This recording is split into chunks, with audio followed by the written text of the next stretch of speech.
So gall bladder stones అనేది సర్వసాధారణంగా చాలా మందిలోనే ఎక్కువగా చూసేటువంటి సమస్య ఇటీవల కాలంలో. బట్ ఒక్కొక్కసారి స్టోన్స్ పెద్దగా అయ్యి చాలా మందికి స్టమక్ పెయిన్ అనేది ఎక్కువగా వస్తూ ఉంటుంది. అత్యవసరంగా సర్జరీ చేయాల్సిన అవసరం కూడా ఏర్పడుతూ ఉంటుంది. గాల్ బ్లాడర్ యొక్క రోల్ ఏంటి అసలు మన బాడీలో? గాల్ బ్లాడర్ అనేది ఒక స్మాల్ పౌచ్, ఒక చిన్న సంచిలాగా లివర్ కింద ఉంటుందన్నమాట. ఈ గాల్ బ్లాడర్ స్టోన్స్ అనేది అందులో మనం చూసుకుంటే 95% మందిలో మనం చూసేది కొలెస్ట్రాల్ గాల్ స్టోన్స్. ఓకే, మిగిలిన 5%లో మనం చూసేది పిగ్మెంటెడ్ స్టోన్స్. పిగ్మెంటెడ్లో 2 రకాలు ఉంటాయి, black pigment, brown pigmented stones. ఇది 5%లోనే ఉంటుంది. ఫ్యామిలీలో ఎవరికైనా గాల్ బ్లాడర్ స్టోన్స్ ఉంటే నెక్స్ట్ జనరేషన్లో వచ్చే అవకాశం ఉంటుంది. సో గాల్ బ్లాడర్ స్టోన్స్ ఎప్పుడు ప్రమాదంగా భావించాలి? గాల్ బ్లాడర్ స్టోన్ వల్ల నొప్పి వచ్చింది అంటే అప్పుడు మనం దీన్ని సీరియస్గా తీసుకోవాల్సిన అవసరం ఉంది. ఆ నొప్పి కూడా సెంటర్ ఆఫ్ ద అబ్డామిన్ నుంచి కుడి పక్కకి, రైట్ సైడ్ రిబ్ కేజ్ కింద సివియర్ పెయిన్. ఆ నొప్పిని మనం మర్చిపోలేము. రైట్ షోల్డర్కి, వీపులోకి రేడియేట్ అవుతుంది అంటే 90% ఆఫ్ ద టైం ఇది గాల్ బ్లాడర్ స్టోన్ వల్ల. వాల్ థిక్నెస్ 3 to 4 mm కన్నా ఎక్కువ ఉంది అంటే వాపు వచ్చింది అని అర్థం. 2 mm కన్నా తక్కువ ఉండాలి గాల్ బ్లాడర్ వాల్ యొక్క థిక్నెస్. 3 to 4 mm దాటి ఉంది అంటే. సో గాల్ బ్లాడర్ క్యాన్సర్ అనేది ఎప్పుడు చూస్తాం సార్ మనం? ఈ బైల్ ఫ్లో రివర్స్లో బ్లడ్ లోపలికి బిల్రుబిన్ వెళ్ళిపోయి జాండిస్ వచ్చే అవకాశం ఉంటుంది.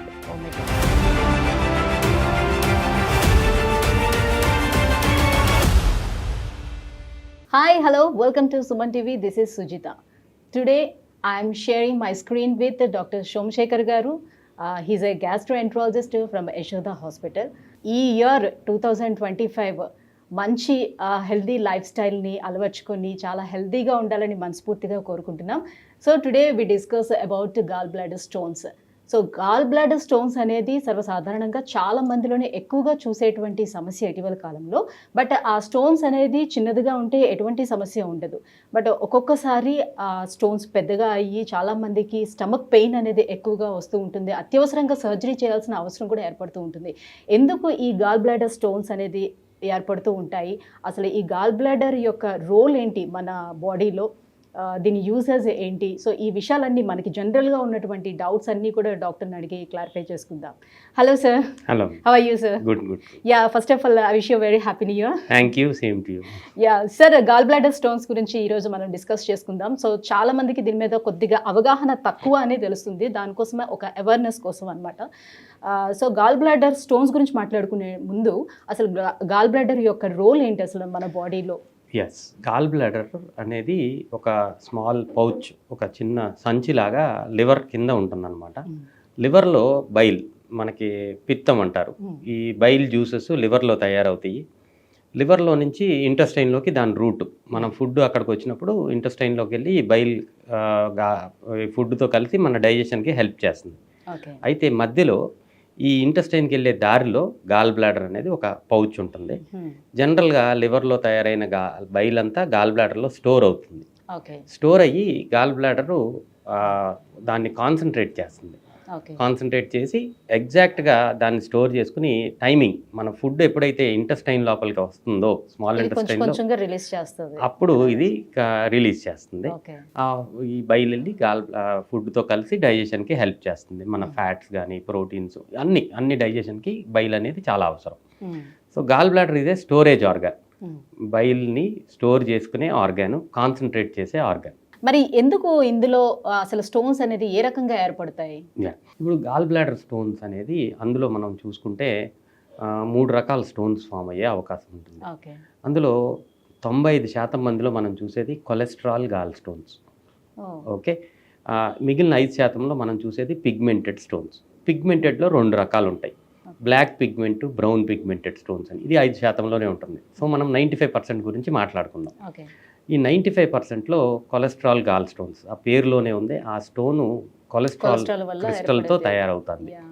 మనం తినే ఆహారంలో ఎక్కువగా ఫ్యాట్ ఉండటం వల్ల ఈ బైల్ లోపల ఈ కొలెస్ట్రాల్ కూడా తయారవుతుంది. లివర్లో నుంచి ఈ బైల్లో కొలెస్ట్రాల్ కూడా గాల్ బ్లాడర్ లోపలికి వస్తుంది. ఎప్పుడైతే ఈ బైల్ని కొంచెం లైట్గా అంటే థిన్గా ఉండే బైల్ని గాల్ బ్లాడర్లో కాన్సన్ట్రేషన్ జరిగేటప్పుడు థిక్ బైల్ అవుతుంది. ఆ టైంలో కొలెస్ట్రాల్ అంతా ఇది ఎక్స్ట్రాక్ట్ చేసి క్రిస్టల్స్ లాగా ఫామ్ అయిపోతుంది.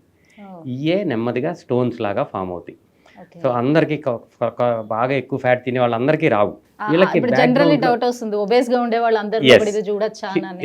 రిస్క్ ఫ్యాక్టర్స్ ఒబేసిటీలో ఉన్న వాళ్ళకి ఎక్కువ ఉంటుంది, డెఫినెట్గా ఉంటుంది. అయితే జెనెటిక్ ప్రీడిస్పోజిషన్ కూడా ఉంటుంది. ఫ్యామిలీలో ఎవరికైనా గాల్ బ్లాడర్ స్టోన్స్ ఉంటే నెక్స్ట్ జనరేషన్లో వచ్చే అవకాశం ఉంటుంది. వీళ్ళు లావుగా ఉంటే ఇంకెక్కువ వచ్చే అవకాశం ఉంటుంది. ఫీమేల్స్ అయితే ఎక్కువ వచ్చే అవకాశం ఉంటుంది. ఇలాగ రిస్క్ ఫ్యాక్టర్స్ డిఫరెంట్ దీన్ని బట్టి మనం అనలైజ్ చేసుకుని చెప్పొచ్చు. Females I heard somewhere ladies ఎవరైతే ఈ కాంట్రసెప్టివ్ పిల్స్ యూస్ చేస్తారో సో అలాంటి వాళ్ళు కూడా ఈ స్టోన్స్ ఎగ్జాక్ట్లీ ఐడియల్గా మనం జనరలైజ్గా మాట్లాడుకుంటే గాల్ బ్లాడర్ స్టోన్స్ ఫీమేల్స్లో ఎక్కువ ఫార్మేషన్ ఛాన్స్ ఉంది. ఒబిసిటీ ఎక్కువ ఉండే వాళ్ళలో ఉంది. హార్మోనల్ కాంట్రసెప్టివ్స్ వాడే వాళ్ళలో ఛాన్స్ ఎక్కువ ఉంటుంది. అండ్ ఇందాక మనం మాట్లాడుకున్నట్టు ఎక్సెసివ్గా ఫ్యాటీ ఫుడ్ తీసుకునే వాళ్ళు జెనెటిక్ ప్రీడిస్పోజిషన్ అంటే వీళ్ళ జీన్స్లో కనుక ఆ జీన్ ఏదైతే కొలెస్ట్రాల్ని ప్రెసిపిటేట్ చేసే జీన్ ఉంటుందో వాళ్ళల్లో ఎక్కువ వచ్చే అవకాశం ఉంటుంది. ఓకే సో కొలెస్ట్రాల్ వల్ల కూడా చాలా ఎక్కువ ప్రమాదం గాల్ బ్లాడర్స్. ఓకే, కొలెస్ట్రాల్ వల్ల చాలా రకాల ప్రమాదాలు ఉంటాయని తెలుసు, గాల్ బ్లాడర్ స్టోన్స్ ఒకటి. సో గాల్ బ్లాడర్ స్టోన్స్ ఎప్పుడు ప్రమాదకరం కాదు, ఎప్పుడు ప్రమాదంగా భావించాలి? మోస్ట్ ఇంపార్టెంట్ థింగ్ ఏంటి అంటే ఈ మధ్య కాలంలో మనం అంటే అవసరం లేకుండా అంటే స్పెసిఫిక్గా సిమ్టమ్స్ గాల్ బ్లాడర్ కాకుండా కూడా వేరే రకరకాల కారణాలకి అల్ట్రాసౌండ్ అబ్డామిన్ అనేది చేసుకుంటున్నాం. హెల్త్ చెక్స్లో అల్ట్రాసౌండ్ అనేది ఇంక్లూడ్ చేసాం. అలాగా ఇన్సిడెంటల్గా చాలామందికి గాల్ బ్లాడర్ స్టోన్స్ని డిటెక్ట్ చేస్తాం జరుగుతుంది. కానీ ఇన్సిడెంటల్గా గాల్ బ్లాడర్ స్టోన్స్ ఉన్నప్పుడు మనం వరి అవ్వాల్సిన అవసరం లేదు. గాల్ బ్లాడర్ స్టోన్ వల్ల నొప్పి అంటే సిమ్టమాటిక్ గాల్ బ్లాడర్ స్టోన్ అంటారు. గాల్ బ్లాడర్ స్టోన్ వల్ల నొప్పి వచ్చింది అంటే అప్పుడు మనం దీన్ని సీరియస్గా తీసుకోవాల్సిన అవసరం ఉంటుంది. అంటే ఓన్లీ సిమ్టమ్స్ పెయిన్ ఒకటే తెలుస్తుంది? Pain, only pain. Most important, most common is pain. ఆ నొప్పి కూడా సెంటర్ ఆఫ్ ద అబ్డామిన్ నుంచి కుడి పక్కకి రైట్ సైడ్ రిబ్ కేజ్ కింద సివియర్ పెయిన్. ఆ నొప్పిని మనం మర్చిపోలేం. ఆ నొప్పి it can last just few minutes, కొన్నిసార్లు ఫ్యూ అవర్స్. కానీ ఆ నొప్పి మాత్రం విపరీతంగా ఉంటుంది. ఈ నొప్పి కుడి పక్క నుంచి రైట్ భుజానికి కానీ వీపులోకి కానీ రేడియేట్ అయ్యే అవకాశం ఉంటుంది. మరి అది ఒకవేళ గ్యాస్ పెయిన్? ఎగ్జాక్ట్లీ సిమ్టమ్స్ టిపికల్గా నేను చెప్పిన గాల్ బ్లాడర్ స్టోన్ పెయిన్ ఎలా ఉంటుందంటే ఒక ఫ్యాటీ మీల్, మంచి హెవీ మీల్ తీసుకున్న తర్వాత ఎగ్జాక్ట్గా 2 to 3 అవర్స్ మధ్యలో severe pain centre of the abdomen నుంచి కుడి పక్కకి రైట్ షోల్డర్కి వీపులోకి రేడియేట్ అవుతుంది అంటే 90% ఆఫ్ ద టైం ఇది గాల్ బ్లాడర్ స్టోన్ వల్ల. కానీ మీరు అన్నట్టు ఇది గ్యాస్ట్రిక్ పెయిన్ అయ్యే అవకాశం కూడా ఉంది, దాన్ని రూల్ అవుట్ చేయలేం. సో ఈ పెయిన్ గాల్ బ్లాడర్ స్టోన్ వల్ల వచ్చిందా లేదా అనే నిర్ధారణ చాలా ఇంపార్టెంట్. ఇందులో ఫస్ట్ టెస్ట్ ఏంటి అంటే అల్ట్రాసౌండ్ అబ్డామిన్. అల్ట్రాసౌండ్ అబ్డామిన్ చేసుకున్నప్పుడు గాల్ బ్లాడర్ యొక్క గోడలు అంటే walls of the gall bladder swollen అయి ఉంటాయి. అంటే 100% ఈ స్టోన్ వల్లనే పెయిన్ వచ్చింది అనేది 100% నిర్ధారణ. దీన్ని ఎక్యూట్ క్యాల్కులస్ కోలిసిస్టైటిస్ అంటారు. కోలిసిస్టైటిస్ అంటే గాల్ బ్లాడర్ వాపుకు గురైంది అనేది డయాగ్నోసిస్. ఇలా వచ్చినప్పుడు డెఫినెట్గా it is a warning sign. మనం we have to go for gall bladder surgery. ఇది నెక్స్ట్ సినారియో మనం తీసుకుంటే గాల్ బ్లాడర్ ఇలాంటి టిపికల్గా పెయిన్ వచ్చింది, అల్ట్రాసౌండ్ స్కాన్ చేసుకున్నాం. స్కాన్ చేసుకున్నప్పుడు గాల్ బ్లాడర్లో స్టోన్స్ కనపడినాయి కానీ గాల్ బ్లాడర్ వాపు లేదు. అలా అని గాల్ బ్లాడర్ ప్రాబ్లం కాదు అని 100% కొట్టిపడేయలేం. బిలియరీ కోలిక్ అంటారు. అంటే ఈ గాల్ బ్లాడర్ పియర్ షేప్డ్ ఉంటుంది, ఒక చిన్న పైప్ బయటకు వస్తుంది, సిస్టిక్ డక్ట్ అంట. ఈ స్టోన్ అక్కడికి వెళ్ళి ఇరుక్కుని మళ్ళీ వెనక్కి పడిపోవచ్చు. ఆ ఇరుక్కున్న ఆ హాఫ్ అన్ అవర్ పెయిన్ లాగా వచ్చి తగ్గిపోయి ఉండొచ్చు. బిలియరీ కోలిక్ అంటారు దీన్ని.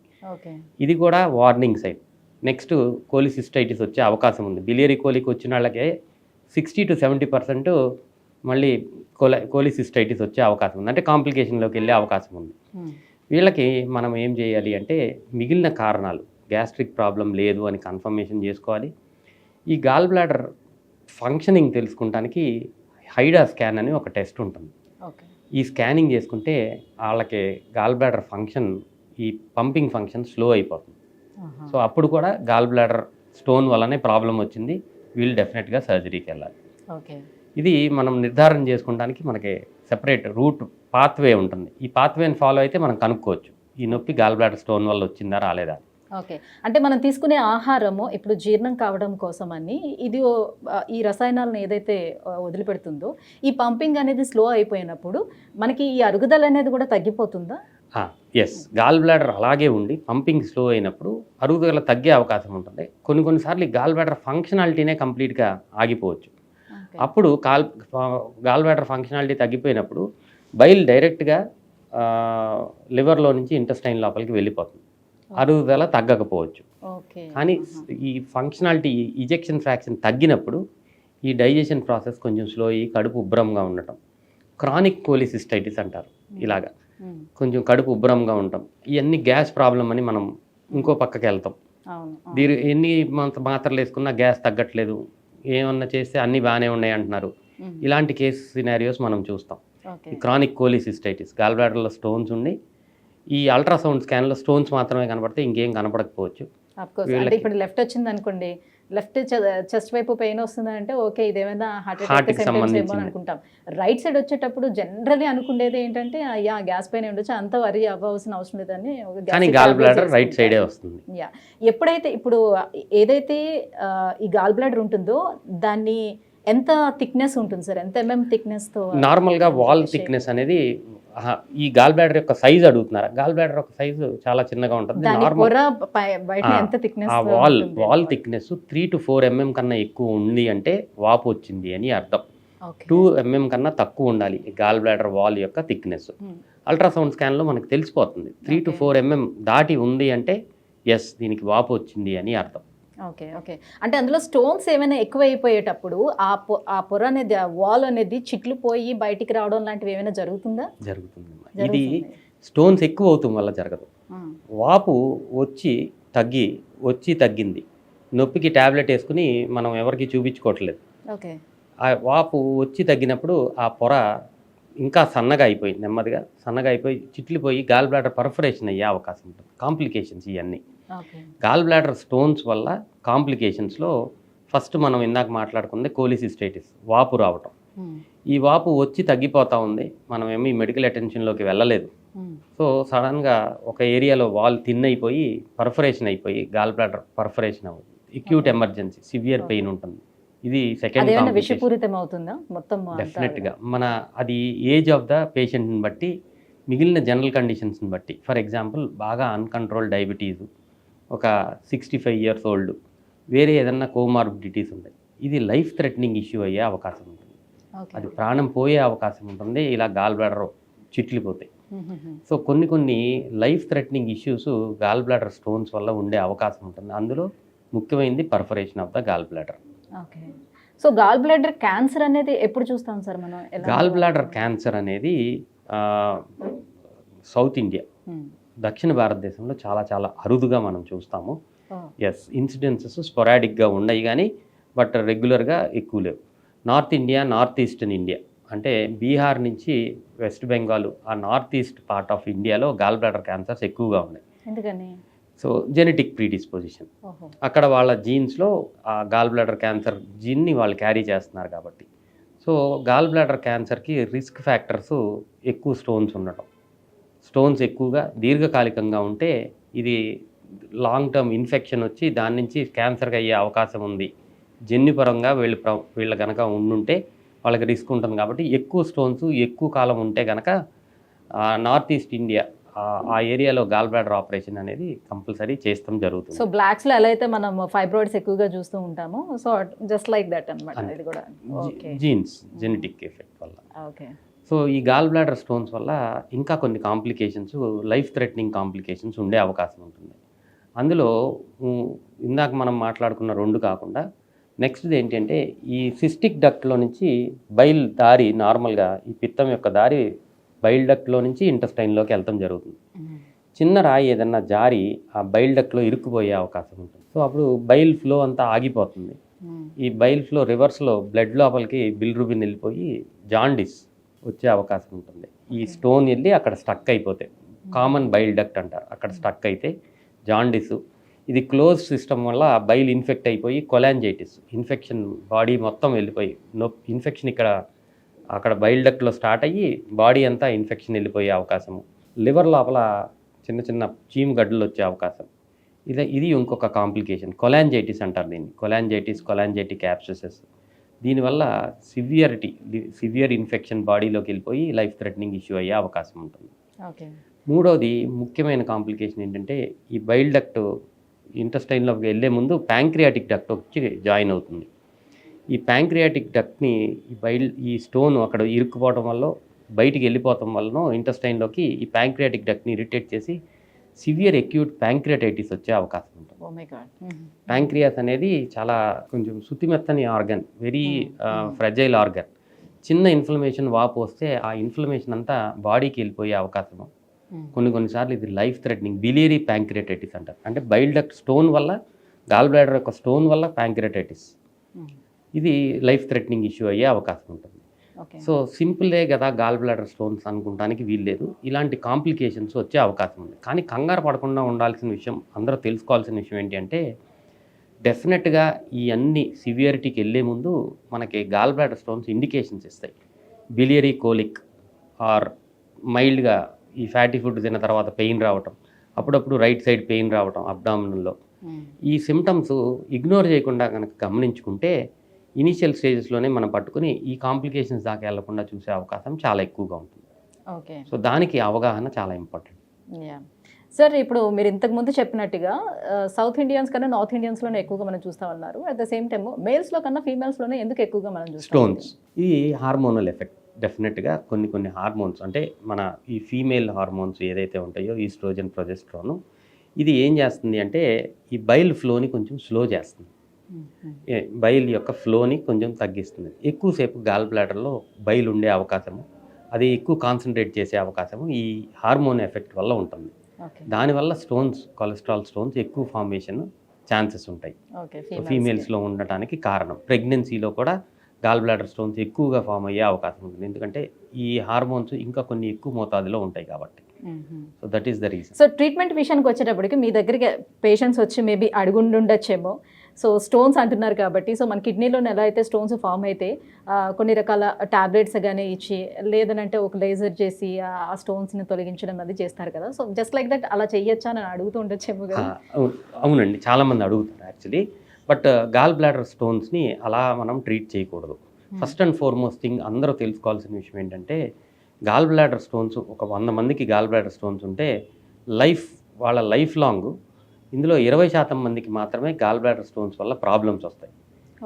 80% of them will never have. ఎప్పటికీ గాల్ బ్లాడర్ స్టోన్స్ ఉన్నా కానీ వాళ్ళకి ప్రాబ్లమ్స్ రావు. సో ఇన్సిడెంటల్గా గాల్ బ్లాడర్ స్టోన్స్ కనుక్కున్న వాళ్ళు వెంటనే వచ్చేసి గాల్ బ్లాడర్ స్టోన్స్ తగ్గిస్తానని లేకపోతే తీసేయండి అనకూడదు. ఎందుకంటే అలాంటి ఆప్షన్స్ ఏమీ లేవు. ఎస్, గాల్ బ్లాడర్ స్టోన్ తగ్గిస్తానికి ఆ సైజు తగ్గుతానుకో, నెంబర్ తగ్గుతానుకో మనం డైటరీ మాడిఫికేషన్, ఇందాక మనం చెప్పినట్టు ఫ్యాటీ ఫుడ్, ఆయిలీ ఫుడ్ తగ్గిస్తాం. లావుగా ఉన్న వాళ్ళకి వెయిట్ తగ్గండి అని సజెస్ట్ చేయటం.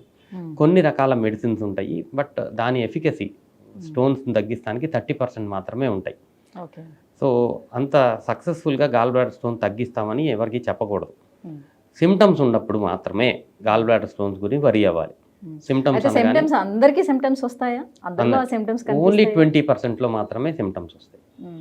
సో 100 మందికి స్టోన్స్ ఉన్నాయని మనం చూసి వీళ్ళని మనం లైఫ్ లాంగ్ ఫాలో అప్ చేస్తే ఇందులో 20% మందికి మాత్రమే లైఫ్లో ఏదో ఒక టైంలో సిమ్టమ్స్ వచ్చే అవకాశం ఉంది. సిమ్టమ్ వచ్చిన వాళ్ళకి మాత్రం డెఫినెట్గా గాల్ బ్లాడర్ తీసేయాలి. That is the only treatment at this point of time. Complications ఇందాక మనం మాట్లాడుకున్నాము. గాల్ బ్లాడర్ వాపు వచ్చింది, గాల్ బ్లాడర్లో మాత్రమే వాపు ఉంది, స్టోన్స్ కనపడుతున్నాయి, గాల్ బ్లాడర్ తీసేస్తే ప్రాబ్లం సాల్వ్డ్. లైఫ్ లాంగ్ మళ్ళీ ఎప్పుడు ప్రాబ్లం ఉండదు. బైల్ డక్ట్ లోపలికి స్టోన్ వచ్చి పడింది అంటే ఫస్ట్ ఈ బైల్ డక్ట్ స్టోన్ని మనం రిమూవ్ చేసుకోవాలి. అది ఎండోస్కోపీ, ఈఆర్సిపి అనే ఒక ప్రొసీజర్ ద్వారా ఈ స్టోన్ని మనం రిమూవ్ చేసుకుని నెక్స్ట్ స్టెప్లో గాల్ బ్లాడర్ ఆపరేషన్ చేసుకుంటాం, క్లియర్ అయిపోతుంది. బిలియరీ ప్యాంక్రియాటైటిస్ ఇందాక నేను చెప్పిన dreadful complication, life threatening issue ఉండే అవకాశం ఉంది. బిలియరీ ప్యాంక్రియాటైటిస్ వస్తే ఈ ప్యాంక్రియాస్ సెటిల్ అవుతానికి అట్లీస్ట్ 1 month పట్టే అవకాశం ఉంటుంది.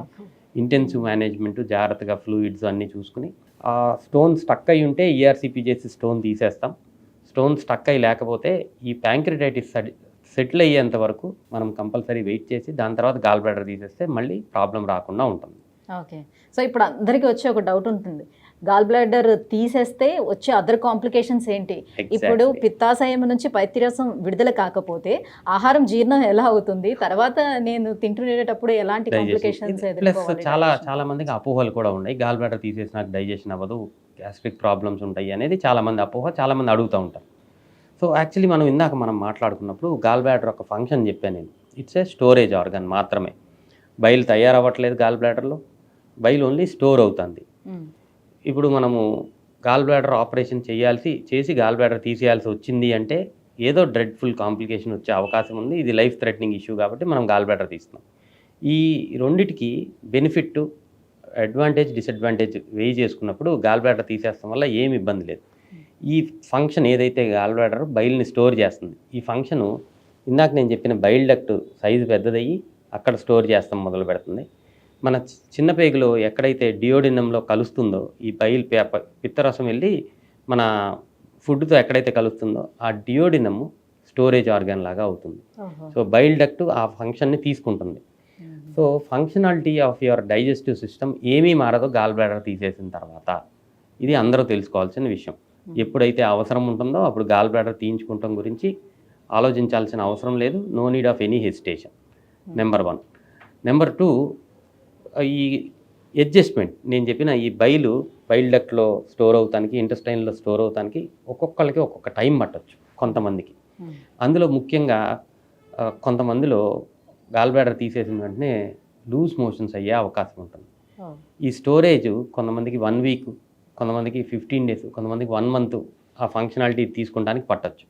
ఆ టైంలో కొంతమందికి డయేరియా వస్తుంది, లూజ్ మోషన్స్ వచ్చే అవకాశం. దీన్ని మనాళ్ళు మిస్నామర్గా తీసుకుని డైజెషన్ అవ్వదు, గాల్ బ్లాడర్ ఆపరేషన్ చేయగానే లూజ్ మోషన్స్ వచ్చినాయి అని మొదలు పెడతారు. సో ఎవరికైనా సరే ఇది అడ్జస్ట్మెంట్ జరుగుతుంది. రేర్గా ఒక నెల రోజులు పట్టేవాళ్ళు కొంతమంది ఉంటారు, వాళ్ళల్లో మాత్రమే ఇలాంటి ప్రాబ్లమ్స్ ఉంటాయి గాల్ బ్లాడర్ తీసిన తర్వాత. అదర్వైజ్ ఎవరికి ఏం ప్రాబ్లం ఉండదు. సో గాల్ బ్లాడర్ని రిమూవ్ చేయడానికి ఇప్పుడు మనకి అత్యాధునికంగా అందుబాటులోకి వచ్చినటువంటి చికిత్సా పద్ధతులు ఏంటి? 2 టైప్స్ మా.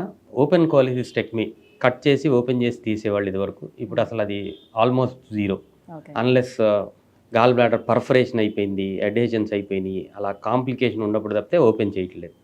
లాప్రోస్కోపిక్ అనగా 3 పిన్ హోల్స్ చేసి గాల్ బ్లాడర్ని తీసేస్తాం జరుగుతుంది. ఇది మోస్ట్ కామన్గా చాలా చోట్ల చేస్తున్నారు. ఇప్పుడు కొత్తగా రోబోటిక్ కోలిసిస్టెక్టమీ అంటే రోబోతో గాల్ బ్లాడర్ రిమూవ్ చేస్తాం కూడా అడ్వాన్స్డ్ ప్రొసీజర్. ఈ 2 ప్రొసీజర్స్ చాలా సక్సెస్ఫుల్. సో తీసేటప్పుడు కూడా అది ఎక్కడ కూడా రప్చర్ అవ్వకుండా, పగలకుండా చాలా జాగ్రత్తగా తీయాలి. లైక్ మనము లాప్రోస్కోపిక్ సర్జరీ చేసినా, రోబోటిక్ సర్జరీ చేసినా మనం డైరెక్ట్గా హ్యాండ్స్తో చేసినట్టే చేస్తాము. సో ఆయా జాగ్రత్తలన్నీ చాలా జాగ్రత్తగా చేసి తీస్తారు. ఓకే. సో మొత్తానికి ఈ గాల్ బ్లాడర్ స్టోన్స్ గురించి చాలా మంచి అవేర్నెస్ కల్పించారు ప్రతి ఒక్కరిలో. అయితే లైఫ్ స్టైల్ చేంజెస్ ఏం చేసుకుంటే ఇవి రాకుండా మనం కాపాడుకోవచ్చు? ఎగ్జాక్ట్లీ. జెనెటిక్ ప్రిడిస్పోజిషన్ని మనం మార్చలేం. ఇది అన్మాడిఫైయబుల్ రిస్క్ ఫ్యాక్టర్. మాడిఫైయబుల్ రిస్క్ ఫ్యాక్టర్స్లో ముఖ్యంగా ఆహారం, ఎక్సెసివ్గా ఫ్యాటీ ఫుడ్స్, స్వీట్స్ తగ్గించి తీసుకుంటాం. వెయిట్ లాస్, డ్రాస్టిక్గా వెయిట్ లాస్ అవ్వకూడదు, ఎక్సెసివ్గా వెయిట్ ఉండకూడదు. ఈ 2 కాంప్లికేషన్స్. ఎక్కువగా బరువు ఉన్న వాళ్ళకే గాల్ బ్లాడర్లో స్టోన్స్ వచ్చే అవకాశం ఉంది. బరువు తగ్గాలని ఈ క్రాష్ డైట్స్ అన్నీ చేసి సడన్గా ఒక నెలలో 7-8 కేజీలు తగ్గిపోతే గాల్ బ్లాడర్ స్టోన్స్ వచ్చే రిస్క్ వాళ్ళకు కూడా ఉంటుంది. సో అది కూడా మంచిది కాదు. అవాయిడ్ చేయాలి. ఎక్కువగా బరువు ఉండకూడదు, అలానే డ్రాస్టిక్గా వెయిట్ లాస్ ప్రోగ్రామ్స్కి వెళ్ళకూడదు. గాల్ బ్లాడర్ స్టోన్స్ వచ్చే అవకాశం ఉంటుంది. ఈ 2 చాలా ఇంపార్టెంట్. డైట్ ముఖ్యంగా, ఎక్సర్సైజు, డైట్ వల్ల వెయిట్ లాస్ ఉంటుంది. వెయిట్ని జాగ్రత్తగా మెయింటైన్ చేసుకుంటారు. ఆయిలీ ఫ్యాటీ ఫుడ్స్ తగ్గిస్తే కొలెస్ట్రాల్, గాల్ స్టోన్స్ రాకుండా ఉండే అవకాశం చాలా ఎక్కువగా ఉంటుంది. Right, thank you so much sir. ఈ గాల్ బ్లాడర్ స్టోన్స్కి సంబంధించి చాలామందికి చాలా రకాల డౌట్స్ ఉండే, సో ఇవన్నీ కూడా ఇవాళ మాకు క్లియర్ చేశారు. Thank you so much. So prevention is better than cure అంటారు కాబట్టి, సో సార్ చెప్పినట్టుగా సో వచ్చిన తర్వాత మనం ఆ పాటలన్నీ పడేదానికన్నా సో రాకుండా ముందుగానే ఈ జాగ్రత్తలన్నీ తీసుకుందాం, మనం హెల్తీ లైఫ్ని లీడ్ చేద్దాం. Thank you so much. Thank you.